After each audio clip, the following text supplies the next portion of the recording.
Australians don't like to talk about death and dying. She'll be right, mate, tends to be the catchphrase. And that's probably why over 60% of Australians are dying without a will. That number includes people who have an incorrect will, as well as those who don't have a will at all. Although managing these details can seem daunting and even depressing, estate planning is essential so that seniors and their family members are prepared in the event of a loved one's illness or passing. So if you or an aging loved one have been putting off estate planning, stick around for today's episode as Kieran Hoare of Merthyr Law gives us all the whys, what fors, why nots and how to's. You'll see that with adequate understanding and planning, the focus will be taken off the negative and shifted to the positive benefits of estate planning. Hello and welcome to Ironing Out the Wrinkles. I'm your host, Ros McMaster. And I'm your other host, Kate Shaw. Together we're taking the age out of ageism, helping men and women embrace life after 50 with less fear. Kieran Hoare is a principal of Brisbane-based Merthyr Law Proprietary Limited and has been practicing law since 2002. He's an accredited self-managed super fund specialist, or SMSF for short, a specialist advisor with the SMSF Association. He specialises in estate planning and navigating investment structures and regulatory frameworks for SMSFs, and is often called upon to assist clients' existing advisors and independently represent and advise SMSF trustees. Kieran keeps his professional network up to date through prolific posting on LinkedIn and other social media platforms. Kieran, hello and welcome. Hi Ros, hi Kate, thanks so much for Hi. having me on the podcast. I think it's really great that hopefully today we might be able to make estate planning a little bit more accessible for everyone and not as scary, and maybe bust some of those myths. Absolutely. And I know from my own personal experience how important it is not to leave stuff till the last minute. You know, like I said in the intro, some people have an incorrect will and some people don't have any will at all. So I'm just going to share a bit of my own story because there's so many elements to creating a will within that. So my ex-husband and I, we did our wills when the children were quite little. And years later, 2014, we decided to separate. And, with all the busyness of, dividing up property and the things, the trauma that you're going through a separation, the one thing we didn't think about was our wills. So within only a couple of years of us separating, we still hadn't divorced, but then my husband Andrew was diagnosed with cancer. He actually passed away 5 weeks after his diagnosis, and we still only had our original wills. So that brings up a whole subject about what happens when you're separated and someone dies and you still have your old will in place. However, he was in hospital for the last 2 weeks of that, and that's when we finally realized, oh my gosh, we've got to change the will. So we ended up having just, for the record, Kieran was our lawyer in that. We had Kieran and his team up at the hospital by Andrew's deathbed doing the will. It was just insane with all the emotions that we were going through and the stress of it all, and to be having to think of a will then. And it's something that as loved ones we didn't want to talk about, because it just seemed really inappropriate to be talking about division of money and assets while someone is dying. And when Kieran and his team came up to get the will signed by Andrew, I was asked to leave the room, and the kids were upset about that. They couldn't understand that, but I knew it was because you had to make sure that I didn't strong arm him and sort of try to make him put me in the will. So that's another issue that's very, very common. But soon after Andrew passed away, within a couple of months, I also had to think about my own health, because I was going for surgery for stage 4 bowel cancer. And when I was getting ready for that, I realized, oh my gosh, I don't have a new will, because my original one was still in place, which left everything to Andrew. And of course, now he'd passed away. So, of all the things that you have to worry about when you're unwell, a will is, and there's so much that goes into a will, and it can be really stressful. So I totally recommend people be prepared. Be prepared, because life is so unpredictable.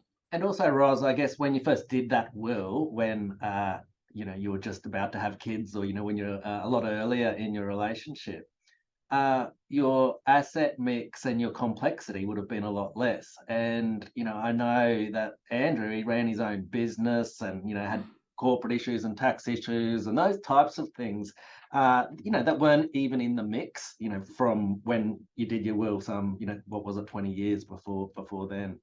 And certainly we don't encourage people to do the deathbed will, so to speak, because, one, it is that time where you want to, have that close loved ones, making their peace and saying their farewells, rather than, having the lawyers in the room and worrying about the finances. And, probably can't give it the same level of attention as, what would be ideal. So, yeah, we do encourage people to be prepared a lot more ahead of time than that. And Yeah, well, that's the whole point of the podcast today, to if we tell encourage a people couple of the be listeners today to prepared. do that, well, we've been successful. And me. Yeah, I'm very be naughty. prepared. But yeah, it was such a stressful time, and his estate was so complex. But I was really fortunate that he was a financial planner, so I had plenty of financial planning help. And because he was a financial planner, he always took care of the finances. So that was even more overwhelming for me. I didn't have a financial brain. I didn't understand things. I was overwhelmed by that when we separated. And now I was being left to be executor of his will. So it was even more stressful. So even the appointment of an executor, and I was certainly the right one for that, because I was always going to do the right thing. But it's a lot of work, and that also begs the question of executors, whether or not they're entitled to payment, which I didn't take. It was, I was taking care of things for my kids' futures. But there's a lot of questions around executors taking money from the estate to pay themselves. But they do need to be remunerated, don't they? Because it is a big job. Well, if they're getting a benefit from the will, usually that's enough. But if they're an outsider, it's a lot of work, especially if it's a bit more complicated and if it's a bit drawn out.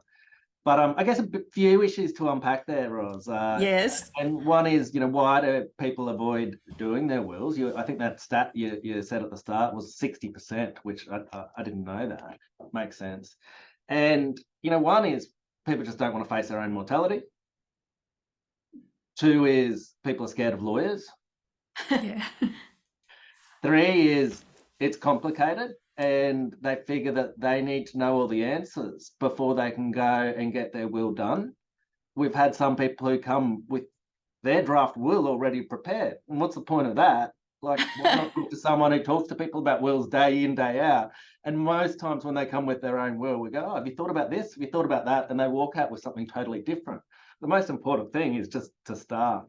And then you've got the people who are really, really complicated. And so there's just so many complications of, kids from prior relationships, illegitimate children, mistresses, or toy boys, or and then, multiple structures and trusts and those types of things, and business interests. And often, it's all too hard. But again, start. It's better than what you've got, where that's nothing.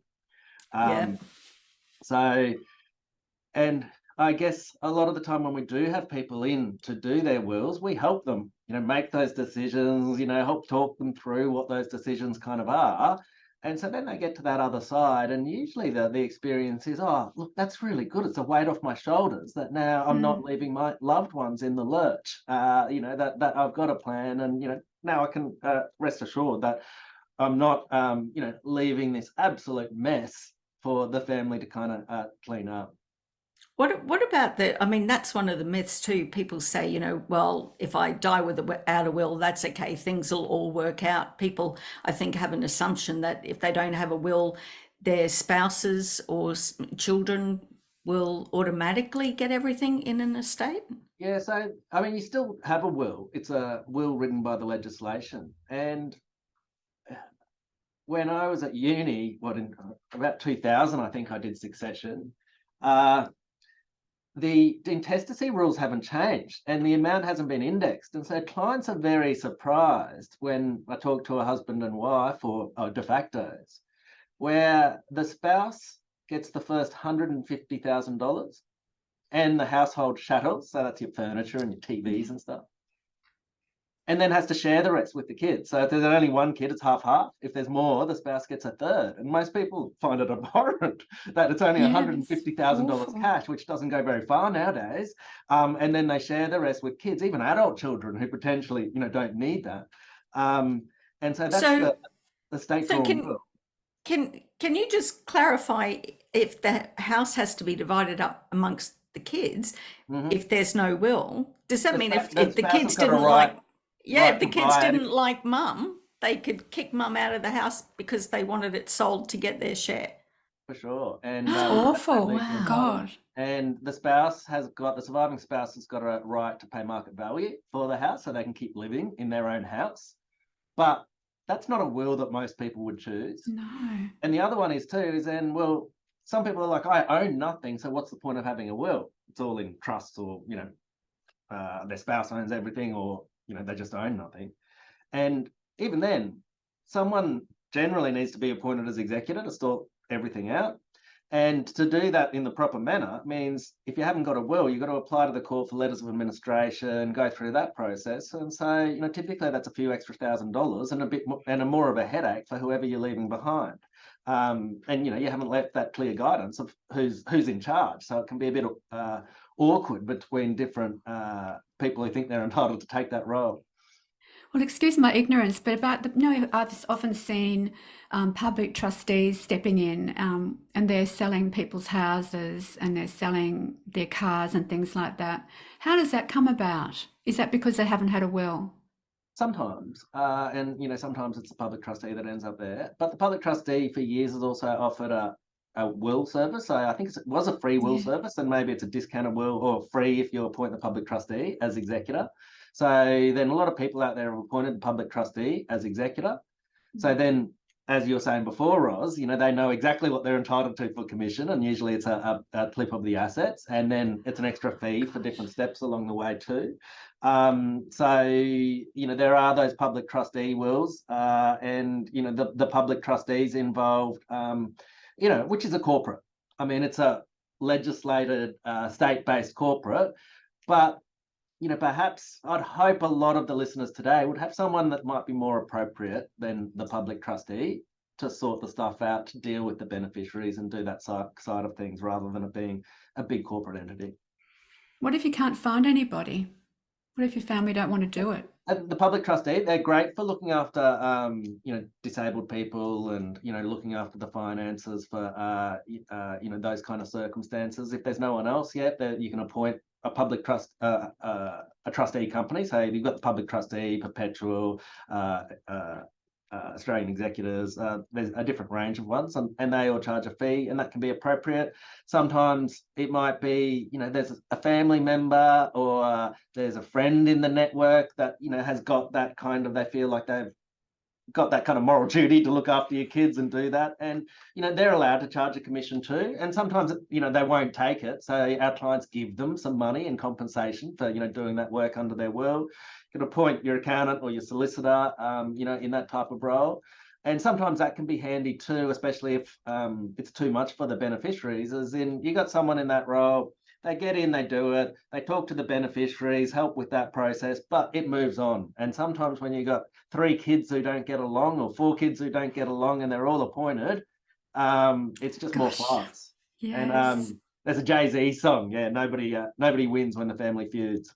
No, they don't. Absolutely, absolutely. But that appointment of the executor is so important. And do you need to get someone's permission to appoint them as an executor? So the executor doesn't have to accept the appointment. They can renounce. So you can't force someone to be executor. And yeah, definitely it's etiquette if you want to appoint someone as executor or as attorney, not be surprised, have that chat and have their buy-in, because what's the point of doing it if they're just going to say no? And it's frankly pretty rude to just surprise someone Well, with a yeah. role like that. I had another story a year after Andrew passed away, and I'd only just had my surgery. Another friend of mine was dying from cancer, and she had no kids, no living family members. I think there was a brother in England, and she still had a partner, but it had been quite an abusive marriage. And so, even though he was being left everything, right until the very last minute, she didn't want him to know he was being left everything and told him he was getting nothing, even though he was. And so that he wouldn't see the will before she died, she made me executor, but didn't ask if that was okay with me. And I'd just finished all Andrew's stuff, was dealing with my own health. And when I found out that she had appointed me as executor, I said, I'm sorry, I can't do that. It's too stressful. I've got too much going on. And then I said to her, look, you're leaving everything to your husband, make him the executor. Can you do that? If they're the beneficiaries, they can be executors as well? Yeah, definitely. And so in the absence of, some impediment, so dementia or, just no, susceptible to abuse or those types of things, typically most of our clients is the spouse is the executor, and then they're having a look at, is it appropriate for the kids to be executors? Is it going to be all the kids or one of the kids? Or is it appropriate to have a, trusted friend or trusted family member in that role? Perhaps we should have two in that successor role, so you've got some checks and balances. So if you misjudge one character and they're a rogue, hopefully the two choices you made for executors aren't both going to be bad eggs. And so they're the kind of things when we talk to clients, we go through, well, who are you thinking of, what are the pros and cons, and help them make those decisions. I would say for executors where it's the spouse, it makes a lot of sense, as in, well, they're getting the benefit under the will, so it's worthwhile going through the pain. As you know, Roz, you weren't by yourself in that process. Unfortunately, you knew, financial advisor through Andrew who helped you out, and you were in touch with us. So you had Yes. people to help you through. So executors don't have to have a legal mind. They don't have to be financial whizzes or investment kings, because they can go and get that advice.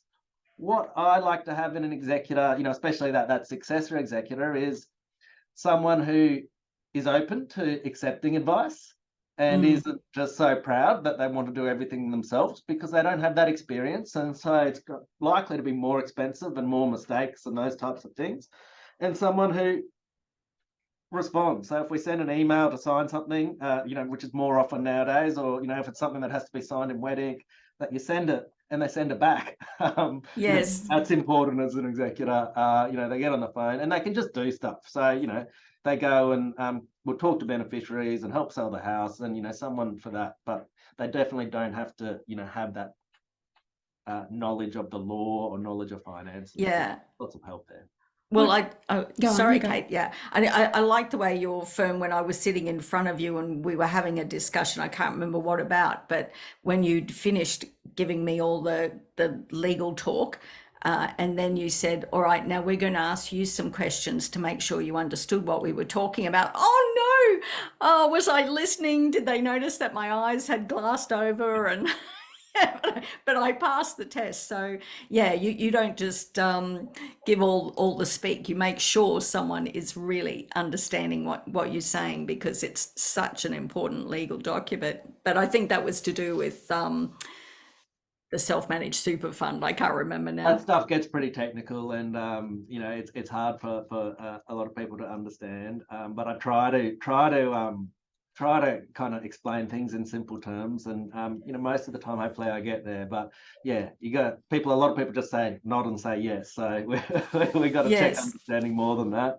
Well, And part of my role too is, if someone says that, hey Kieran, I want to have my will and do 1, 2, 3, why? Have you thought about this? Have you thought about this? And that's fine. We'll document that will, but I want to test, that they've thought about, what the consequences are of those decisions before they do make that. Which is one of the advantages, I guess, of getting a lawyer rather than doing a post office will. Yep.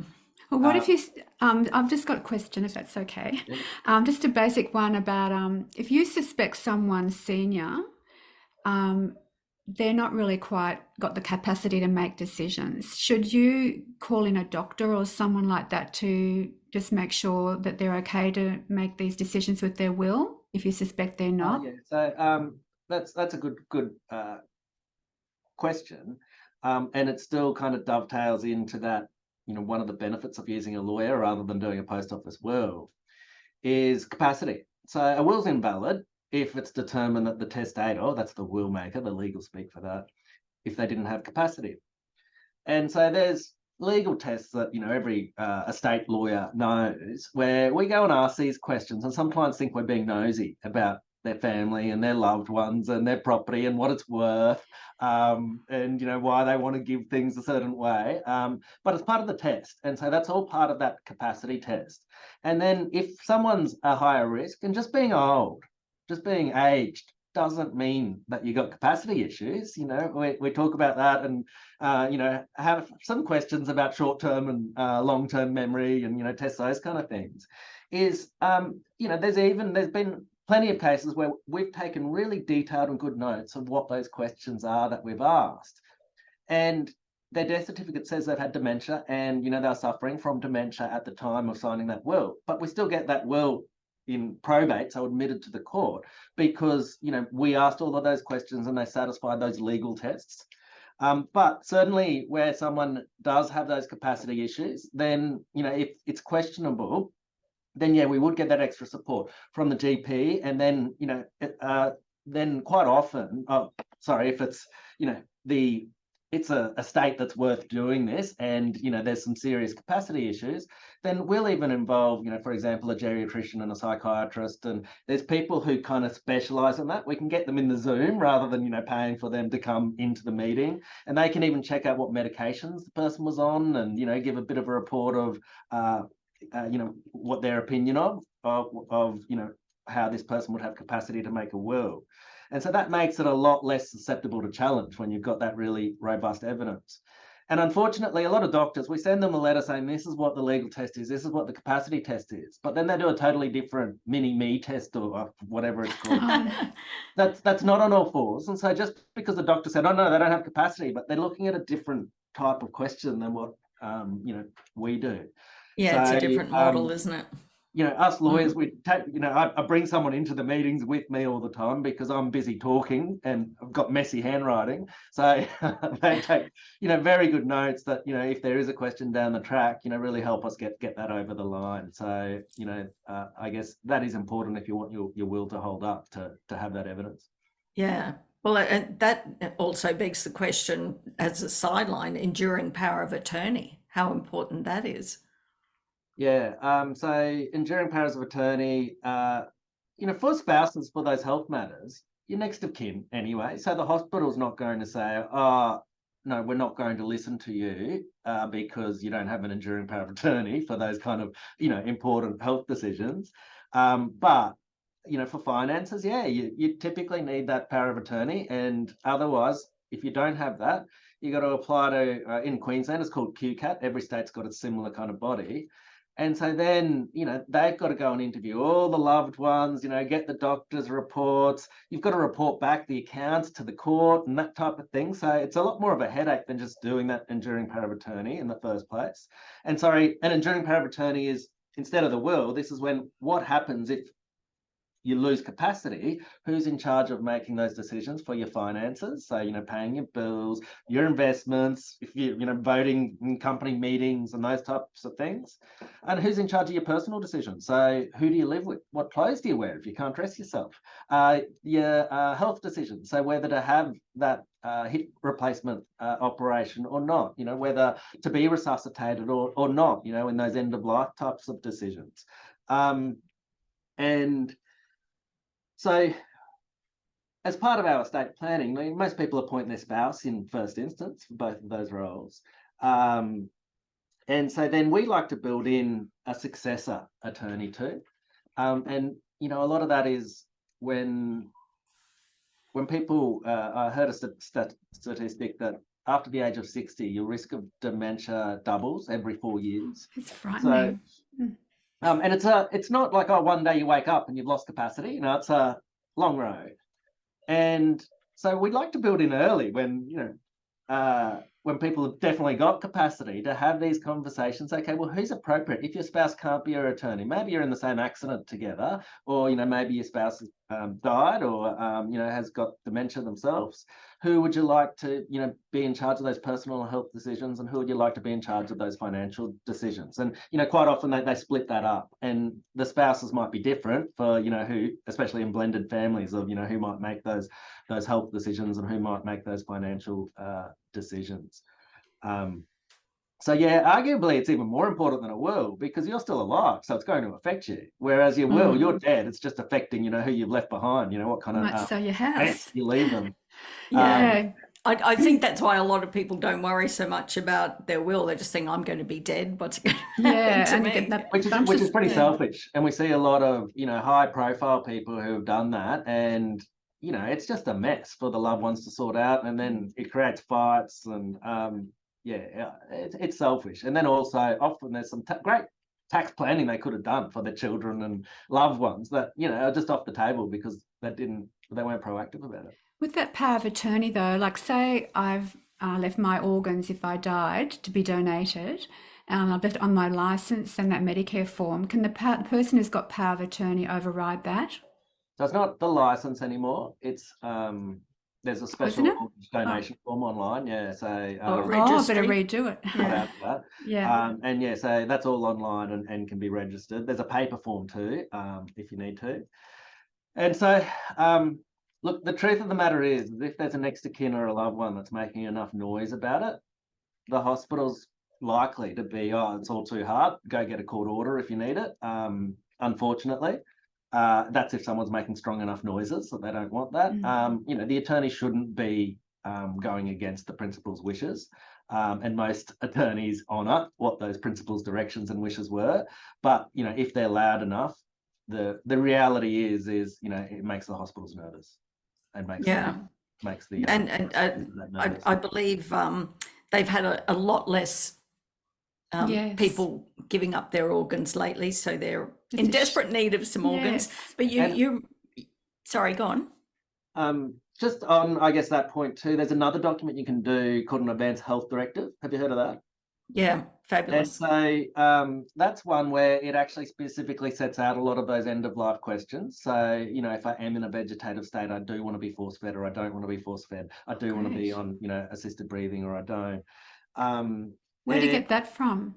So you can get it free online, and then you go, you see your GP and do it, and then you go to a justice of the peace or a lawyer to go and certify that you understand that.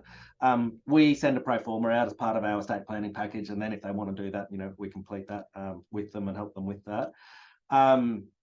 Takes like when you ring up the doctor for the appointment for those, you tell them it's for this, and so then, you know, they might book you in for a 10-minute appointment rather than a standard 5-minute appointment. What I'd say there is, I guess, most people we see when they don't have a specific cancer or condition that they're dealing with, tick that, you know, don't give me any life-sustaining measures when, you know, on you know, end of life kind of treatment. And I would say, I guess, it's not always as clear cut as that when you're actually facing it. So for me, I'm 43, and I'm just trust that my wife will make the right decision in the circumstances. And, you know, that's good for most people, unless sometimes the spouse is like, oh, I'll do whatever they can to keep you alive. And so then, you know, it's important for the other spouse to go, no, this is exactly what I want to happen. Where they do shine is, you know, if your spouse is losing capacity, or where I've really seen them, you know, of value, and I recommend to my clients a lot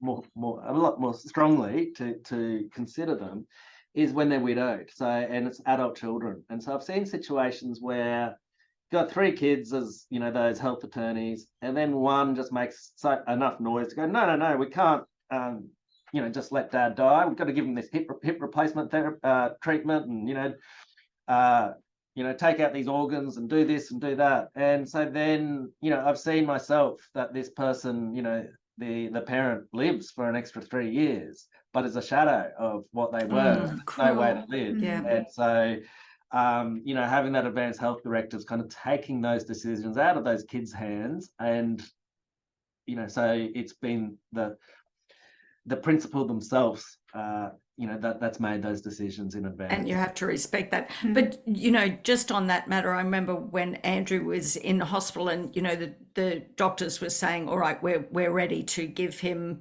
a sedative now that will sort of put him into that comatose state and allow him to pass peacefully. And we had to give permission for that to take place. And that was a really hard thing to say yes to, even though we knew we had to.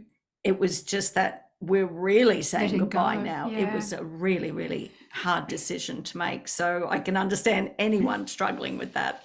And, it's really hard. And, the right person to talk to is your GP about those kind of things. So they can describe, well, this is what your passing would be like without this, and this is what it would be like with it. And so, it is open to people to make those decisions themselves. Well, our GP had said when I filled mine in, and he said, if it came a point where I didn't want to be resuscitated and Stacey, my daughter, is left in charge of that, if she was struggling, she just had to call him and he would talk her through it over the phone. That's kind. So that the decision would be supported, I guess you could say. So that's why it's like you were saying, it's good to have a good team around you. Your doctors, your lawyers, your financial planners, have that team. You're all familiar with each other. Nowadays I think a lot of people don't even have a family doctor, so we made sure for years that we've had the same family doctor. He knows all of us and our conditions and what we need. But then he'll take your call on the weekend or that kind of stuff, because you don't have that privilege. So that time you do, he realizes that's important. So you've bought that privilege, I guess. But don't you think you've got to be very, very careful? Because we've all heard these awful stories when you choose your person to have your power of attorney, that they and just say I'm widowed and I had a number of adult children, and they basically didn't like me, which is not true. But just say I was in that position, and they decided that they wanted to get rid of me and they needed the money, so they'd stick me in an old person, like some respite place, and say, "Mum, you're just going to have a little rest because we know you've got issues," and secretly they'll sell my house, and I'll never know because they'll say, "Oh, the doctor said you've got to stay there a bit longer," and they sell my house and I have no idea. They can do that, can't they, or not? Look, there's a statutory obligation to act in the principal's best interests. Having said that, it needs someone to enforce that statutory obligation. So there needs to be someone, a loved one, who's willing to fight for, the incapacitated person. There are unfortunately issues of children not looking after their parents how they should. You can build into the document that you'd prefer to live in your home for as long as possible, and not to sell your home unless it's a last resort, and that's all that's left. You can build in those kind of things, so there's no question that they're breaching a power of attorney under that. That's great. The other one is I guess some checks and balances. So you can also have forced notification of certain persons when they commence exercising that power and those types of things, and financial reports you can build into that they're required to give those out. You can, one thing is I mentioned before is you have 2 people in a role, then it's a bit safer. Hopefully they're not both rogues, so to speak, not both doing the wrong thing. And I guess, making those decisions early on, when you do have that kind of full capacity, making sure your kids are aware of that. And then, from the kids' perspective is, having them involved in your life. And perhaps if you're estranged from your children and they don't give 2 hoots about you, and, they just give you a card once a year at Christmas time, maybe you've got to think hard of whether they're the right person to be in charge of your life when they haven't invested in it at all. which, on that topic of elder abuse is unfortunately, I've seen a lot of cases in my time where, elderly couples a spouse has passed away, and then, or the circumstance I'm thinking of is, then, there's the widow, the lady is, widowed, and she's overwhelmed. She's had a husband they've been married for 50 years or more. They've been life partners, spent all day, every day of their life, of their adult kind of life together. And so they're missing this huge element of their life. And on top of that, they're not sure how to do some of the jobs that their spouse did. They might not even be on top of the finances, etc. And, sometimes they don't have children to look after them. Sometimes they do, but, the children are overseas and that type of thing, or, aren't kind of active there. And they're the most susceptible for that elder abuse. Then, the carer or the cleaner, comes in and starts moving in and moves their spouse in. The neighbour, or, some nieces and nephews, sometimes it is, and then they isolate that person from, sometimes they do have children, sometimes it's other loved ones, sometimes it's their religious group, isolate them from their networks. And so then try to doctor shop or lawyer shop until they can get one of those enduring powers of attorney that, doesn't recognise that they've got potentially some capacity issues, or there's some coercion kind of issues there. And then, they're doing the wrong thing, but that their loved ones aren't kind of litigating it to stop it. And so, that's typically, where we see that financial abuse happen. And unfortunately, there's even, I suspect some lawyers have told people, how it can be done too. So you change their will. They don't do it in front of the lawyer, like I said, because they don't have capacity, necessarily. And they've handwritten that post office will, and they get probate for that quickly.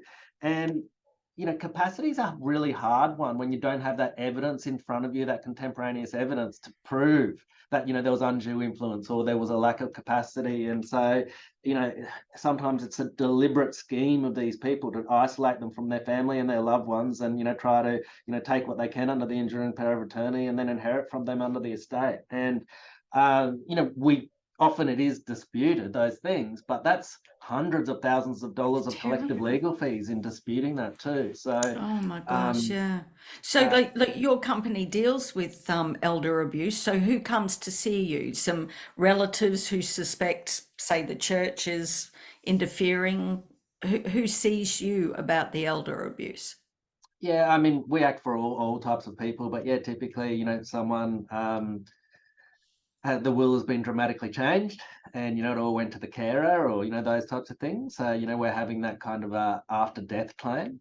Sometimes it's the estranged son picked mum up from the nursing home, took them to 5 lawyers, 6 lawyers until they found one that would sign them up, and then cleared out mum's account and took everything. Oh my God. And sometimes it's as much as they clear everything out and then they dump them at the hospital. See ya. Now that I got your money, bye. So what have we got a duty trying of to care? stop that stuff when it's in the motion. So making those applications to sometimes it's QCAT, sometimes if it's there's no one else, you can get the public guardian to assist in those very clear-cut cases. But sometimes it's hard because sometimes when someone is lonely, like I talked about before, I've got one where she's made friends with someone on what do they call it? Words with Friends, that Scrabble game online. Yes. And, they're just stealing all their money off them. This person is paying me attention. Who are you, my children, to get involved and to stop this? I can make my own decisions. And then it's hard because we don't have a doctor's report saying mum's lost capacity. And we can't get mum to go to a doctor to get a certificate that she's lost capacity. It's the last thing she wants to do. You can't commit someone to a mental hospital unless there's a immediate risk of self-harm. It's one of those ones the public guardian's like, well, they don't have that capacity issue, and it can be hard. We try to get in front of QCAT and try to get them to get an independent doctor, and we have to establish a case that there is some kind of something untoward going on, which can be hard if we've been cut out of everything and we don't have access to the bank accounts on those records. So it's not always an easy situation when, those people have been, deliberately isolated from their loved ones. And, unfortunately, you have a look around and there's some people who've got no one.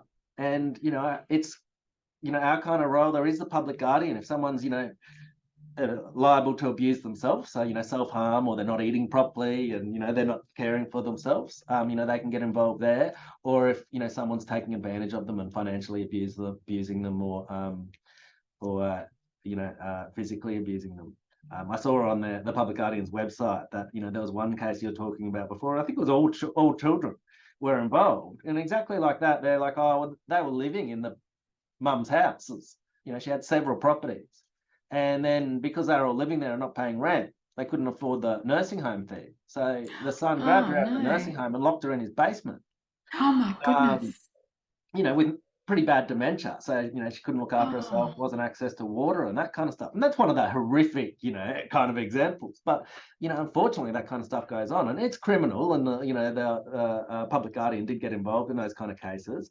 But typically, most of the time, they want the loved ones to be a bit proactive and say, hey, if you got those loved ones, they apply to QCAT, they try to get whoever that attorney is, sacked, get appointed as administrator of, that person. And, if you do love someone, well, it's kind of your duty to, make sure that, to try to help this not happening.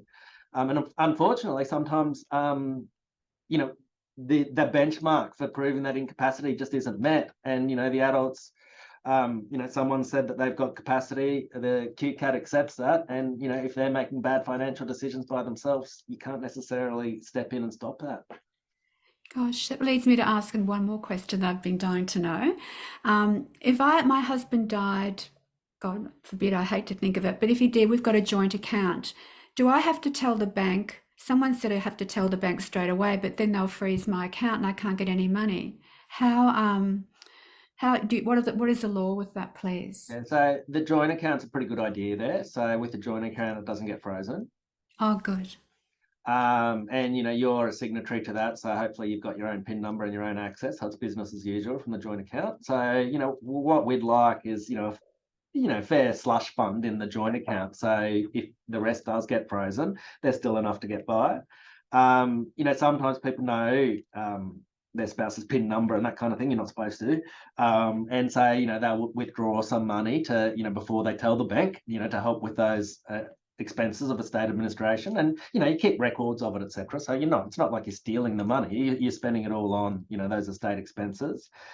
Once you do notify the bank, then any accounts that were in the deceased's name, they do get frozen, goes to like the estates team that's in a different state, and they're notoriously hard to deal with.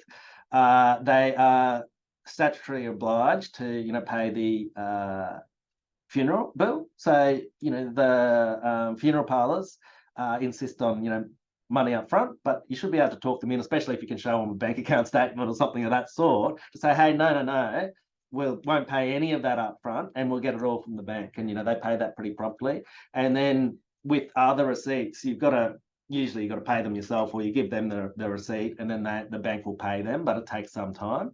So it helps if you do have some independent funds, because the bank won't release those funds until the death certificate's issued. And, if it's over a certain amount, depends on the bank, sometimes it's $30,000, they require you to get that probate, which is where you register that will with the court. So, that takes a little bit longer before, the executor actually gets, their hands on that money. In the meantime, you got to go cap in hand with every receipt to try to get them to pay it, which gets a bit tiresome. Wow. Kieran, I'll recall, I think, when you were talking about people not leaving a will and how they could have had all those tax benefits set up for their kids if they'd had a will. Does testamentary trusts fall under those tax benefits? What are the tax benefits from a will? Yeah, so testamentary trusts, typically they're a discretionary trust under the will, but they're unlike the lawyer speakers inter vivos trust, unlike a trust you set up while you're alive. Is typically these are set up with much more defined beneficiaries. So it's just your children or your spouse and your children and their issue, and then for capital, and then there might be some spouses and those that can also get income.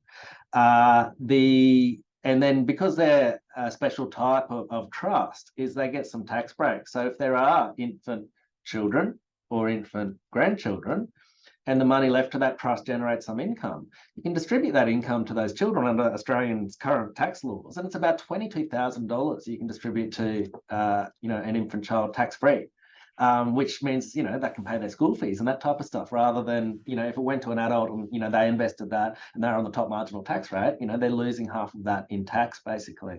And even if you got franked dividends and those types of things, well, you can get them up to that 30% threshold, so to speak, children, and they're not paying any additional tax, or less than that, and they even potentially get a tax refund. So there are some opportunities there for if there's some wealth left to be invested, that can be a great legacy for your children, your grandchildren, and they can last 80 years, up to 80 years from the date of death. So that could be potentially benefiting great grandchildren that haven't even been born yet.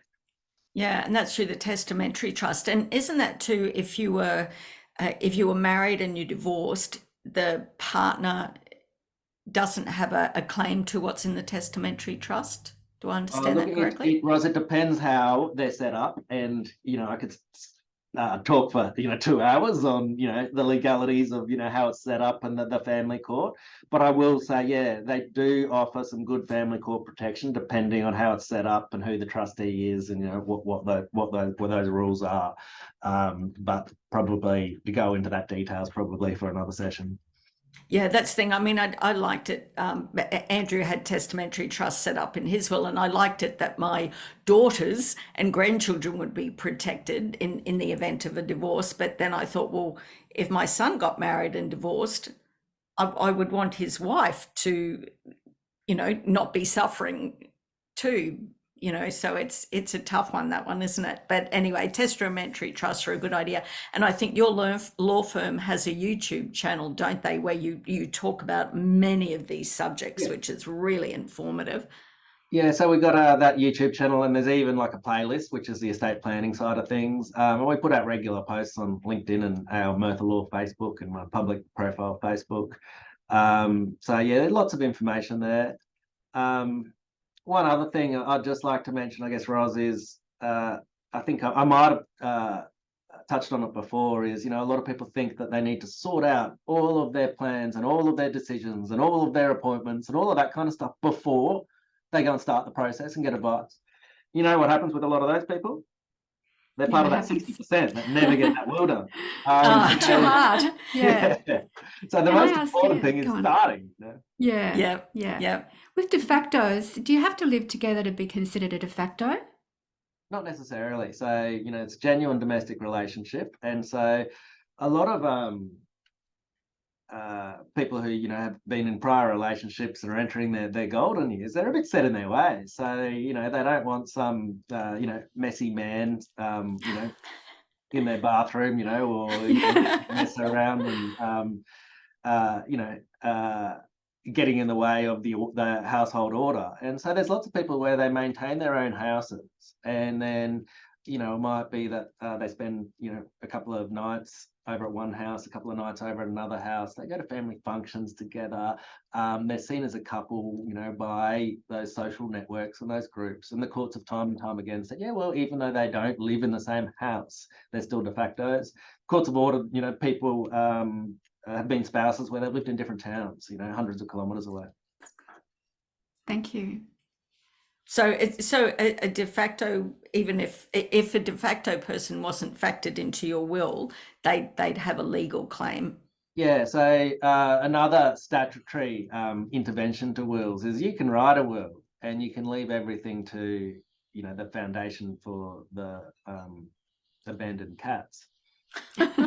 And not leave anything to your spouse and your 5 infant kids. And so quite rightly, they go, well, you had a moral duty to look after those, and, that it shouldn't be a burden on the estate. So they can challenge that, and, the court rewrites the will, or, it's settled, and, the spouse and children, benefit from that estate.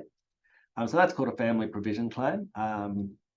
So yeah, they're very, very prevalent at the moment. There's lots of strategies if there is that estranged child, or there's someone you want to cut out. There's strategies to help make sure that your will's not subject to that challenge.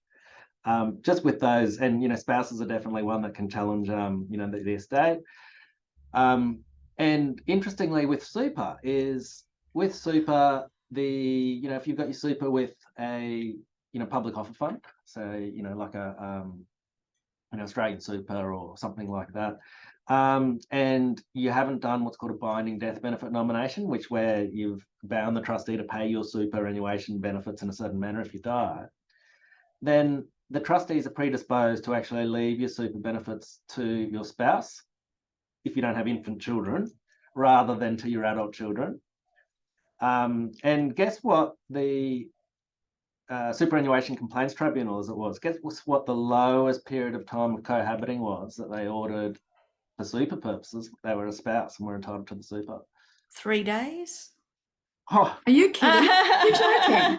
It's not 3 days, but okay. I mean, usually that definition of a spouse is 2 years under the Act, but no, it was 6 weeks. Holy cow. So in that case, that was one where it was just a boy in his 20s, was flatmates, and then the flatmates changed room, and not sure exactly when that happened.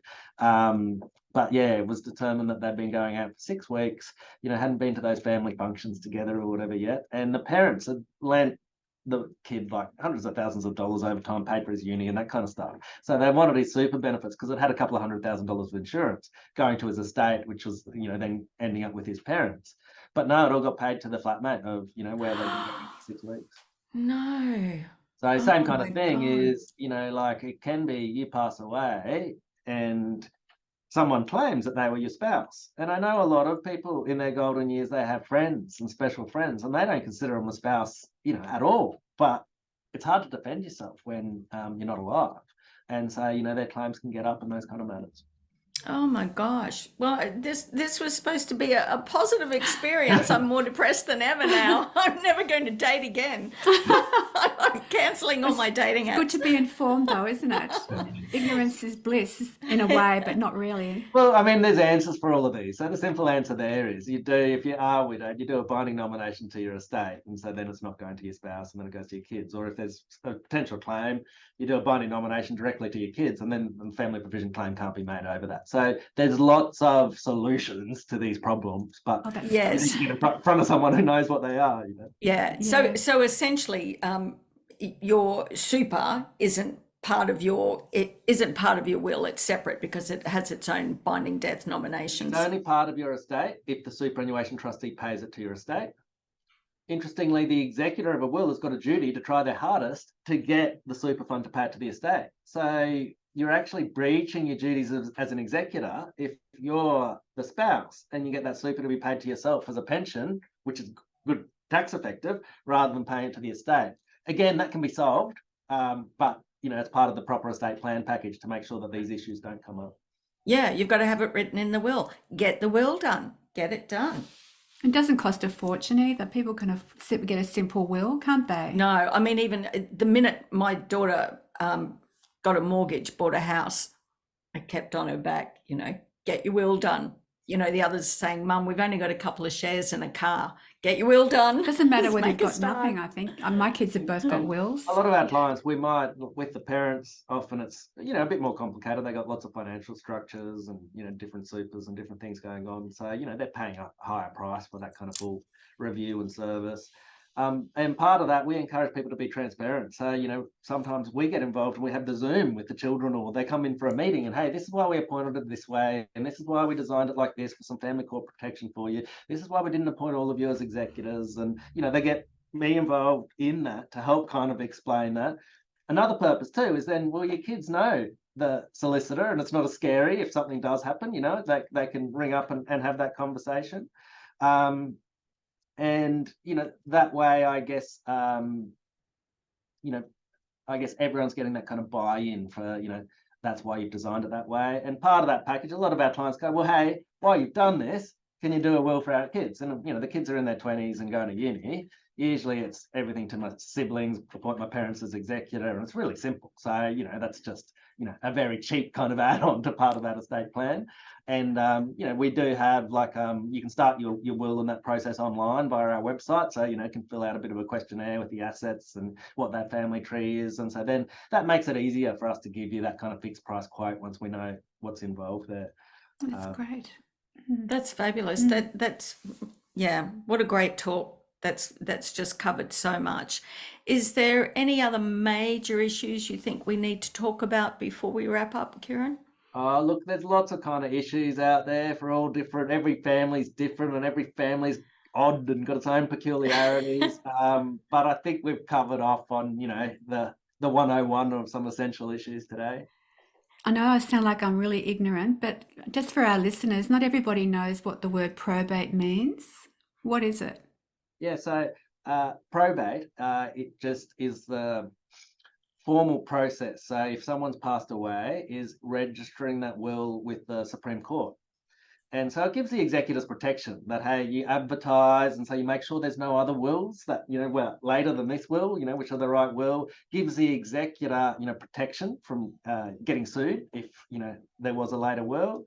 And most states it's required. In Queensland, we can transfer real property without probate. So, you know, especially where it's a husband and wife and everything's going, you know, that kind of one way there, a lot of clients don't insist on probate in Queensland, but that next level where you've got that independent executor, or, you know, it's going to the kids, usually, yeah, that go and seek the probate in that instance.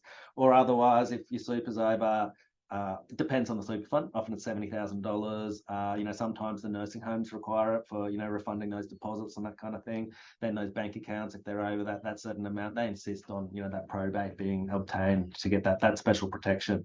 Again, it's not something that you need to kind of know all the details of.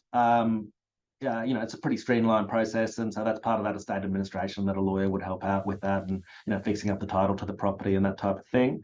Interestingly, And isn't that probate that period of time? Like, I think we decided on 6 months. I don't know if it had to be 6 months or we decided on 6 months, but that's the time when you also wait for anyone to come forward who wants to contest the will, isn't it? Yeah, so there's protections for executors under the Succession Act that if they wait that 6 months and they don't have any notice of claim, and then they distribute in accordance with the will, they're protected, so they don't have that personal liability. Whereas if they distribute before that and then a claim comes, well, you know, they can be liable for, you know, the amount of that claim. Thank you. Yeah. So really important to have it, because you don't know too if you're, say if your husband passed away, you don't know if he's sowed his seed all over the place and kids you didn't know about are going to come looking for their share of the estate. So the other thing that's interesting, just more recently, so just last year, it instead of probate just being like, you know, you get it posted back from the Supreme Court with a big kind of wax stamp on it. And then if someone wanted to get a copy of that, they had to make an application to the court. It wasn't a really easy process, whereas now it's digital, and so it's all published online. So a lot of voyeurs can just have a look straight away. And even I saw that it's all over the papers this morning. You know, Shane Warne had $21 million estate, and so everyone kind of knows your business, so to speak. So, you know, I'm getting more clients who are just a bit conscious of exactly what they put in a will, when, you know, it can be part of that public record. You know, sometimes there's some other documents which might do some background explaining, I guess, rather than that being in the will itself. Absolutely. And as far as tax stuff goes too, and talking about probate, a friend of mine, her husband had passed away, and in his will, he just left everything to one son. But like all the family were very close. He didn't have bad relationships with the other siblings. So, and I think he just did that because it was easy. He couldn't be bothered. He put it together really quickly, and he knew that son would end up dividing up the estate and giving his other siblings a share. But the problem was, because he left everything to one son, you know, and there was cash involved, that son was getting childcare benefits and what have you. And so that affected all the benefits that he was getting. So even though he divided it all up and gave an equal share to the siblings, he was still disadvantaged. And I was told that what he should have done was set up probate, and then had the siblings legally contest the will so that they would have got their share that way, and he then wouldn't have had all the disadvantage. Yeah, and sometimes I think some testators just do it as a bit of a cruel last laugh. They'll tell different people different stories. I'm leaving you this, heirloom, and they tell it to 5 different people. So in that case, it was a little bit selfish of him doing that. And then imagine if that person he left it to was going through a divorce, had been served proceedings, and was about to be made bankrupt. That estate's lost to who was supposed to get it. And not to mention, how does that make the kids who are left out feel? Hey, how come I wasn't mentioned on the will? Did you not love me? If I had a client come in, for that, well, one, that would suggest some capacity issues for me. I'd be encouraging them quite strongly to, get advice, to